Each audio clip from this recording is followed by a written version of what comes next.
a much-needed win to break their 5-game losing streak. The Chicago Bulls bench comes up super big in this game with 66 points, and the Bulls get a victory over the Denver Nuggets, a rare win in Denver. We're going to talk about it all and more right after this. This has been a Wrong one.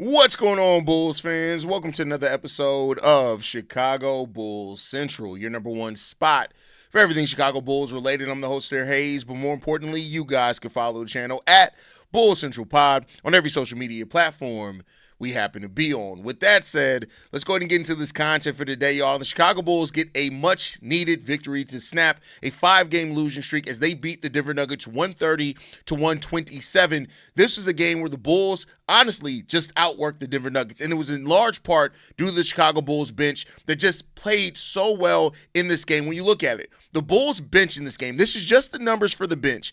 They had a plus-minus of plus 24, a net rating of plus 28, an offensive rating of 160, and a defensive rating of 80. The Bulls bench absolutely is the reason why the Bulls were able to win this game today against the Denver Nuggets. The Bulls outworked the Nuggets.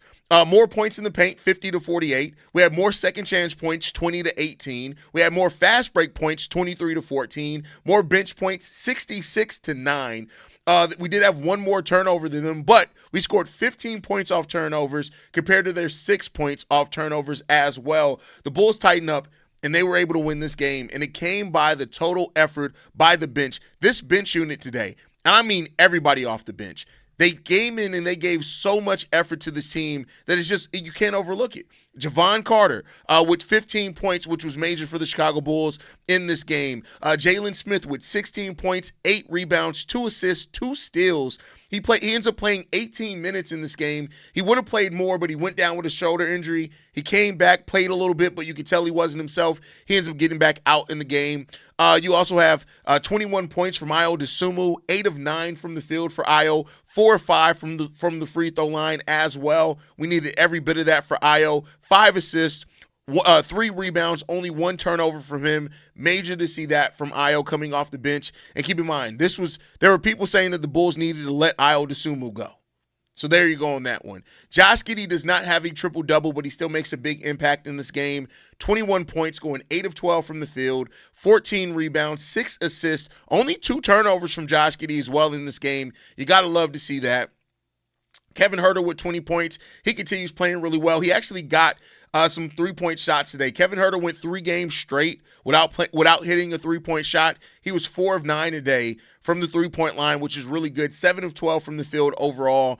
You get 13 points from Nikola Vucevic and 4 rebounds and 2 assists, and 8 points, 9 rebounds, 6 assists, 1 steal, and 1 turnover from Nikola Vucevic. But this was a game about the Bulls bench. The entire second unit played really well today and gave some type of performance. P. Will had 7 points. Dalen Terry with 5 points. Julian Phillips with 2 points. It was just good to see these guys play and perform in the way that they did today, and that's great. For some reason, it shows that Noah Essengay played 24 minutes. If you guys are looking on ESPN, he did not play 24 minutes. Noah Essengay did not check into this game at all. I don't know where they mean for those minutes to go, but it definitely wasn't Noah Essengay in this game at all. But this Bulls team was able to dig in, find a way to get a win, and they got a win against a legit championship-contending team. And this goes back to what I talked about with the Bulls.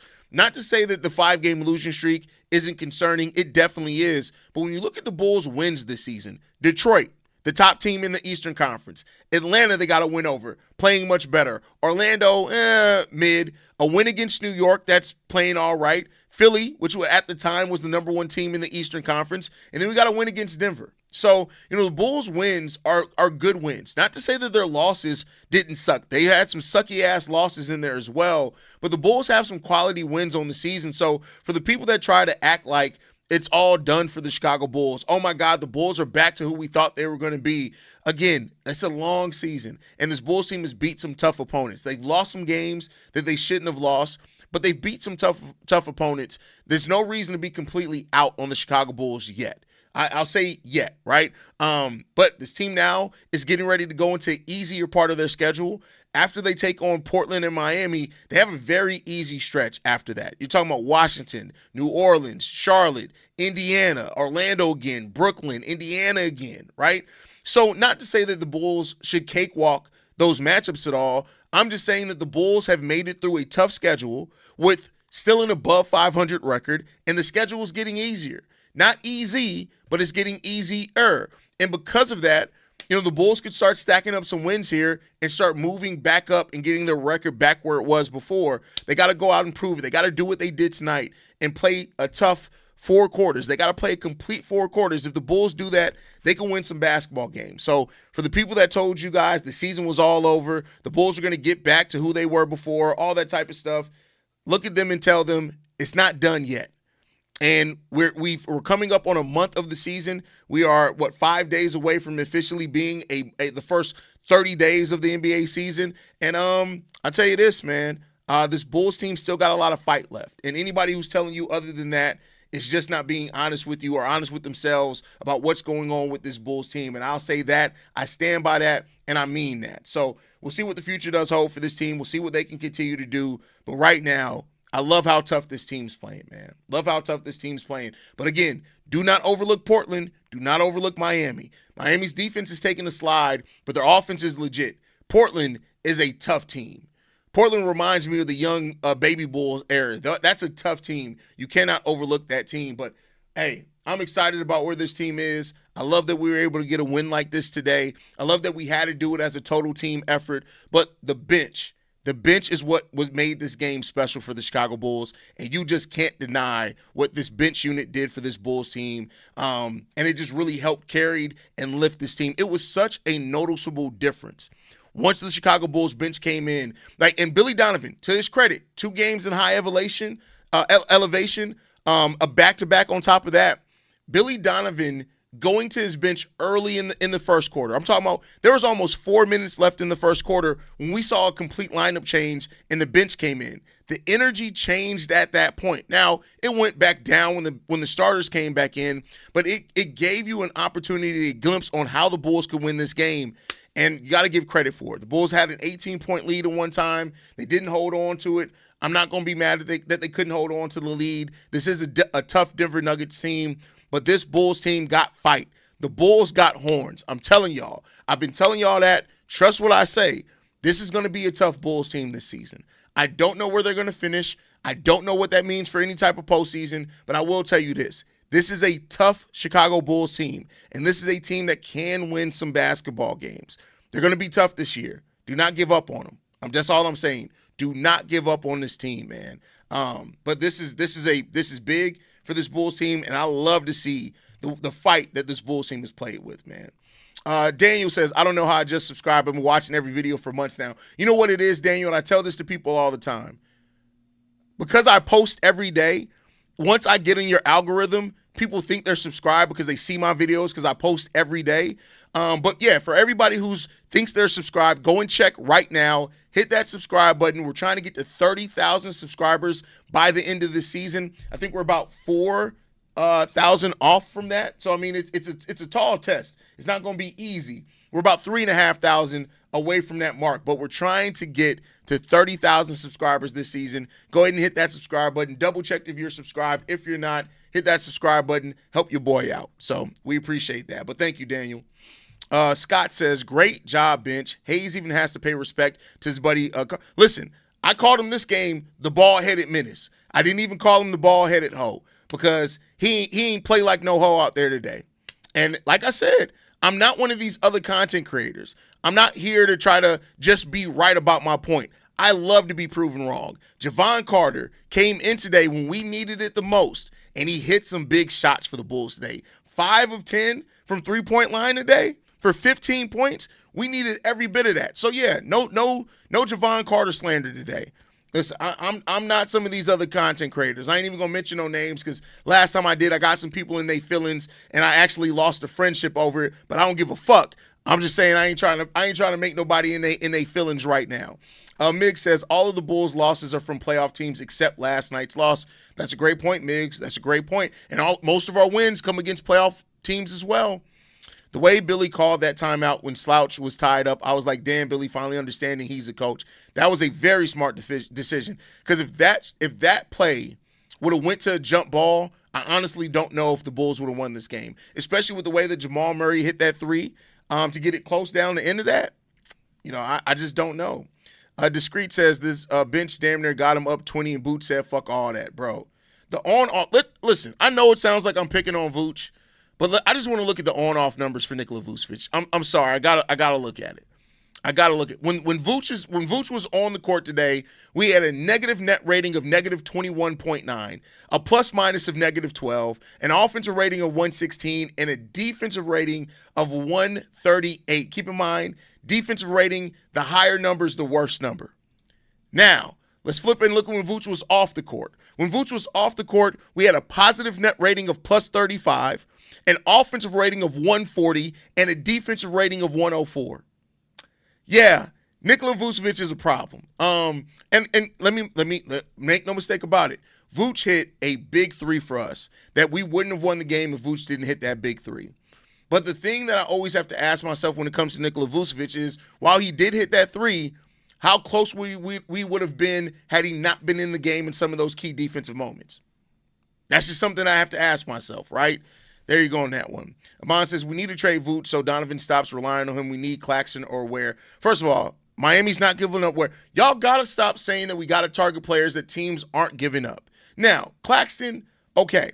But Claxton doesn't pass and those type of things. And, we'll see. We'll see. Javon Carter was excellent today. Like I said, I can't hate on Javon Carter at all. Not with the way that he performed in this game. Javon Carter, as a back end of the bench player, he played really well. Orange Soda said, we played with grit this game. Gotta love seeing them eke out a nice win. 100% agree with you, brother. What the fuck where you been at, Corn? Why don't you watch actual games? Yes, we beat them. I'll take the win, but I can't get too happy because we're trying so hard to lose that game. 1 for 13 3-pointers in the fourth, just unacceptable and lack of leadership. No, it's not. They were good shots. Like, if you watch that game, they actually took some really good shots. They just missed them. So I can't say that they tried to give the game away. They didn't hit shots that they usually make. Sonny Lamont says, Alaska here, great win. Props to the bench mob. Shout out to Sonny, and thank you for the supporting the channel with that super chat, Brody. Josh Giddey has been having a great season to date, and I think if he keeps it up, he could be point guard for the international all-star team. He could be. By the way, bro, you good? I'm saying relax a little because they were raising your – oh, I'm good. Bro, this is why I didn't do live calls when I first started the channel. This is why I always used to say I'm not doing live calls. This is how I watch the game, even when I'm – like, every single game. I'm talking about, like – there have been times, like during the Derrick Rose era, where the Bulls were up by 20. If they gave up a 5-0 run to the opposing team, I was losing my shit, and we were still up by 15. That's just the way I am as a Bulls fan, bro. That's just how I fan, bro. Do you think it means anything that we lost with Kobe playing all these minutes? No. Because if you watch that game, I need y'all to stop asking questions that indicate, no knock to Mike, that you didn't watch the game. So no, like that's a silly narrative thing. Am I worried that we lost the game because Kobe White wasn't the reason that we lost that game? Not at all. Starters have to get their shit together since this win was pure bench effort. Giddey have to communicate better with his teammates and get everybody involved, just as Ayo was doing today. Giddey does do that. Again, we were just not playing with energy, and we were on the second of a back-to-back. It's difficult when you're in high elevation and doing that. Now, I'm not excusing it and saying, let's give them a pass. They need to find a way to dig in and play tough, but that is why you have a bench. That is why, when you talk about the depth of this team, that the Bulls did want to focus on depth, because you do need that for times like this. You absolutely need that. Super chat from ABCD says, I was ready to spam Fire Billy on multiple forums and subreddits, but that timeout spared him, and yeah, Vooch needs to be traded ASAP. Nobody's taking Vooch right now. I tell you that right now. There's nobody that's taking Nikola Vucevic right now. We got Eddie Smith with the super chat of $10. Thank you, Eddie. We appreciate you, brother. Hot take, I'd rather see Jalen start instead of Vooch. Hey, Forrest, I don't think that that's a hot take at this point. Now, we got to see if Jalen's going to miss some time after that shoulder thing that happened. I wouldn't be surprised. I know he came back into the game, but keep in mind, much like Giddey with his ankle, Giddey checked back into the game, and then there was some swelling the next day. If there's, I know the Bulls have a break. We don't play again until Wednesday, but if there's some swelling, I would not be surprised if Jalen Smith doesn't play the next game. And God help us all if we have to see Nikola Vucevic play 35 minutes in the next game. Now, they may call up Lachlan Albrick if that's the case, but we'll see. My God, I like Vooch, but Jesus Christ, do players see these stats? He needs a wake-up call, but good win, tiring point, see red. I don't see how coaches can have these stats in advanced metrics and we continue to start Vooch. Like, around the league, players get benched all the time for bad nights and won't return to the game. Not as much anymore, Robert. Like, I would say that probably even as soon as 3 years ago, you were right. But you don't really see a lot of veterans being benched like that anymore. Like, and somebody please correct me if I'm wrong. If there's a recent, right, I'm talking about this season, via not injury, if you saw a veteran that gets benched, that has done things like Vooch has done. Maybe it's just something I'm missing, which it's definitely happened. There's 30 teams in the league. I could have definitely missed something. Honestly think we can get Vooch gone before the deadline, but get my man Sticks a starter on the squad. Y'all, listen. I love to hear that people want to see that. I take Mark Williams over Claxton if you could on his health. Just yeah, listen. If somebody could tell you that Mark Williams would stay healthy, and by healthy I mean play 65 to 70 games every single year, I would take that. But unfortunately, like with Mark Williams, you just don't know. You don't know if he's going to be able to stay healthy. Haize, I know Terry didn't score much, but you could tell his energy was definitely felt by the whole team, and we went on that run and got the game up by Dalen Terry. And this is why I say, like, for some players, the stat sheet would never tell you the impact that they made on the game. And that was Dalen Terry today. I completely agree with you, Shay. Dalen Terry made a big impact on this game today without scoring a lot and without, like, even, registering, like, a bunch of steals or anything like that. Dalen's energy was definitely felt out there, for sure.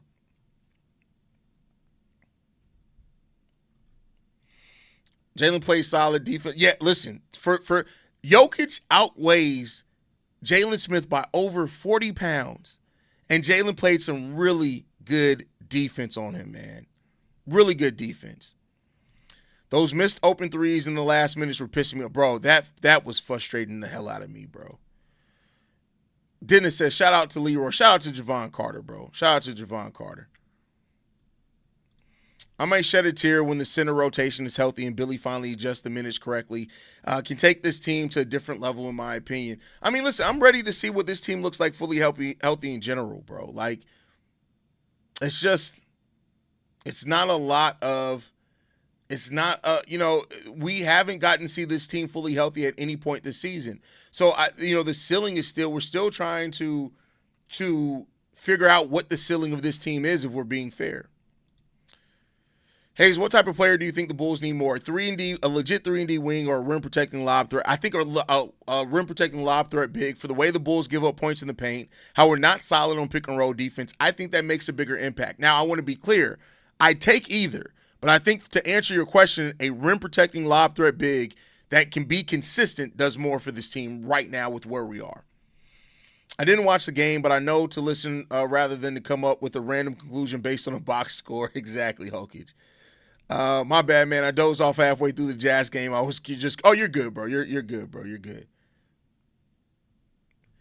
I remember when you started, you did not want to watch games live. Glad to see how you developed as a content creator over the years. Love you, big dog. I appreciate you, SP. And yeah, I mean, here's the thing, and I say this. When I first started content creation, if y'all remember, I didn't even do live streams. Like, I think for the first maybe 3 to 4 months of the show, I didn't even do live streams. And then I think it was a game where I got on live to do the post-game show. The game was close. I think it was the DeMar game winner. When he did the back-to-back game winner. Somebody correct me if I'm wrong, because I did used to come on and do post-game shows, but I think I started that game. I started that post-game show early, and that's when I started doing like halftime hangouts and pregame shows and those type of things. But yeah.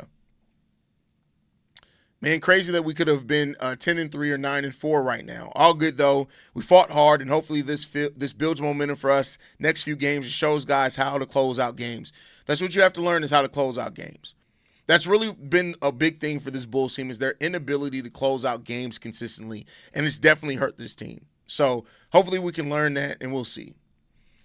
Ton says hopefully Collins can come back ASAP since Jackin? That's crazy. Got injured tonight. Yeah, I mean, we'll see what happens with Jalen. I hope he doesn't miss time, but, we'll see. Clay got benched. Okay, that's fair. But Clay is over the hill now, much like Nikola Vucevic. Okay, I stand corrected. That is a really good comp there. That is a really good comp. So there you go on that one. First of all, is that Will Smith in a turban? That's crazy. That's crazy work right there. Some dude in the chat talking about a Okoro, Collins, P. Will, and the Portland pick for AD. Had to mute that shit. The package is trash and AD's made of glass. Bro, people really hear, you know what it is? There are some fans that hear that a player is available for trade, and they automatically think that the team is just trying to give him away for nothing. And that's just not how it works. It's not how it works.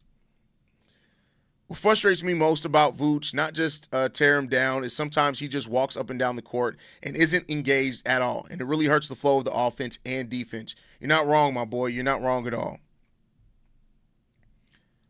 Jonathan, I should smack your mother and your grandmother and your great-grandmother for the role of producing eggs that produced you to ask that question. The fuck wrong with you? The fuck wrong with you, bro? Like, real talk. What the fuck is wrong with you, man?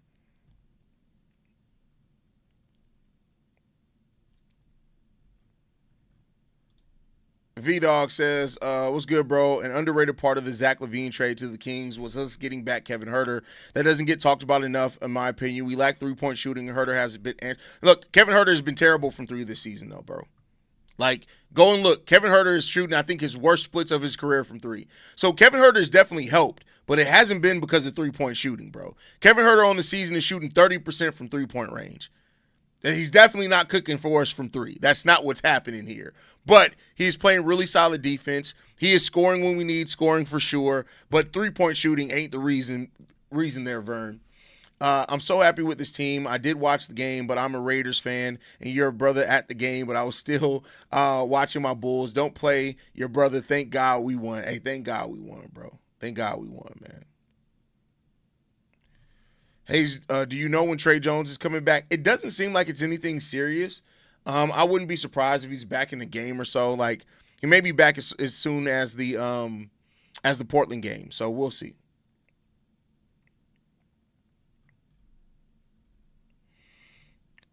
You wrong on live watch parties because you was watching me confused. LOL. That's Schofield trying to that, bro. That's crazy. That's crazy. That's crazy. Yeah, that was wild. That was my introduction to Pat, bro. And I wasn't doing live calls then. Big up from Australia, Haize. Go Bulls. Shout out, bro. We appreciate you.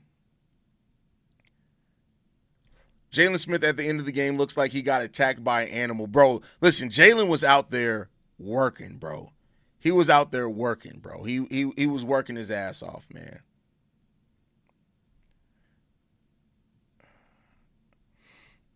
I honestly fear what will happen when Zach Collins comes back because I feel like Sticks will be moved back to the bench even though he's been playing excellently. Here's the thing. I really hope that Billy Donovan, in talking about using double bigs, does open up to play Jalen Smith some at the four because Jalen has been playing way too good to me to be benched. Like, you can't bench Jalen Smith with how good he's been playing right. That's my personal opinion. I don't think that you can bench him with how good that he's been playing right now. So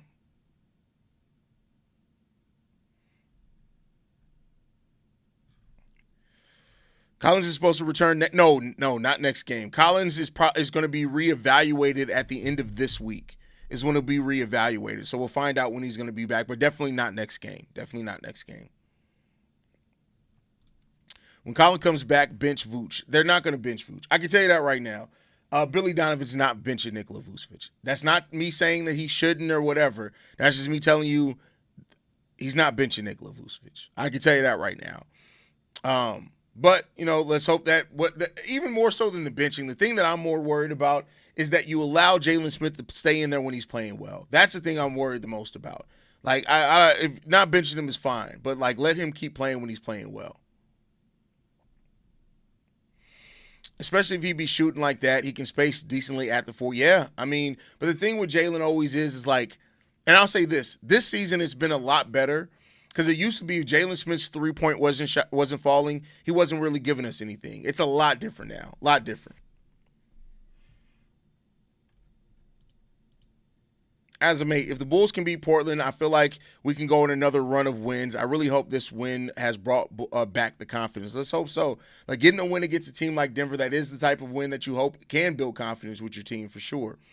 Zach Collins and Jalen Smith on the floor at the same time would be something, but unlikely to happen. I don't know if it's unlikely. Billy Donovan did talk about playing double bigs, so we'll see. We'll see, right? I do think it's probably going to be matchup dependent, but Jalen Smith has been playing so well as far as activity on both sides of the ball, man. Got to give him credit for that one. P-Will only got 7 points tonight, but he was aggressive with his opportunities, given he found a solidified role now, and he's regained his confidence back defensively. Oh, facts. 100% agree with you on that one. 100% agree with you. So, good win by the Chicago Bulls, man. We get a tough win where we needed it the most at. Love seeing this from our Bulls, man, and that's all I can say on that one. Yeah, man, good win. But I'm gonna get ready to wrap this up soon because we gotta go do Locked On Bulls. Vaughn says, "Say it with me, buyout. Why must I suffer watching Vooch play defense? My eyes are bleeding." Listen, the Bulls are not buying out a contract as big as Vooch's. I can tell you that right now. The biggest contract I think we ever bought out was Carlos Boozer, and we used the stretch provision on that one. But the Bulls typically don't buy out contracts the size. They don't typically buy out contracts at all, much less the size of Nikola Vucevic's contract. You can go ahead and put down your chance of buyout, because I tell you right now, there's zero chance of that happening. I promise you, there is absolutely zero chance that Nikola Vucevic is bought out.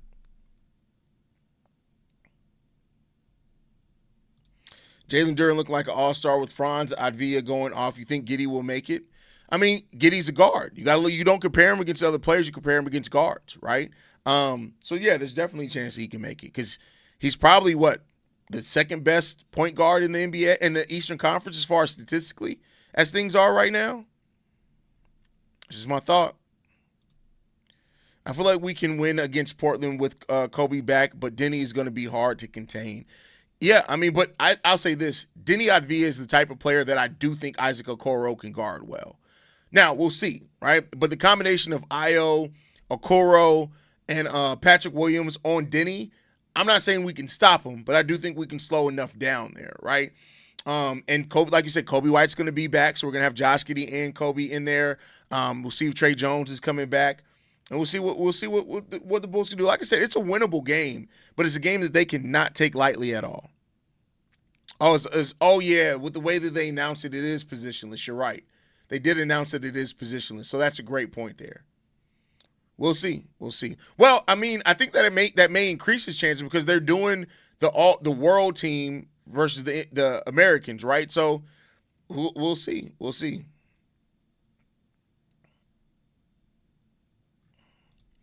All-Stars position list. Yeah. I just got checked on that. We're going to be 15-8 after the next 10 games. Let's hope so. And we shall see what that means for the Chicago Bulls in the long run if they're able to get to that. But that is my time for today, y'all, man. I appreciate you guys so much, man. Make sure you guys are following us at Bulls Central Pod. You send us any feedback, questions, comments, concerns.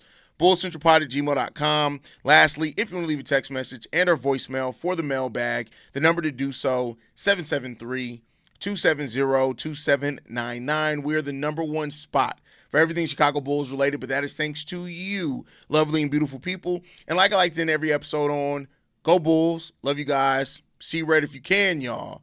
And make sure you always do this, man. See red, don't be red. I had to bring that one back. Love you guys, man. I'll see y'all guys on the next one tomorrow morning.